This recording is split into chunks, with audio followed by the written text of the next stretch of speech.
علیکم، آپ دیکھ رہے ہیں info.com۔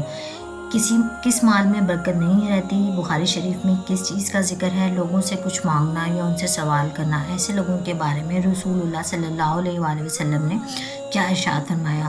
تو چلتے ہیں اس حدیث کی ڈیٹیلز کی طرف۔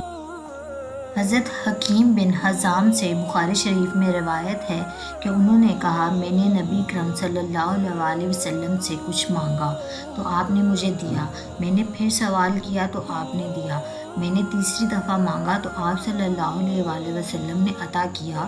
پھر فرمایا، اے حکیم، دنیا کا یہ مال شیریں اور ہرا بھرا خوشگوار نظر آتا ہے، لہٰذا جو شخص اسے نیک نیتی سے حرص کے بغیر لے گا اس کے لیے اس میں برکت ہوگی، اور جو اسے لالچ اور طمع کے ساتھ لے گا اس کے لیے اس میں برکت نہیں ہوگی، بلکہ وہ اس شخص کی طرح ہو جاتا ہے جو کھاتا ہے لیکن سیر نہیں ہو پاتا۔ اوپر والا ہاتھ نیچے والے ہاتھ سے بہتر ہے۔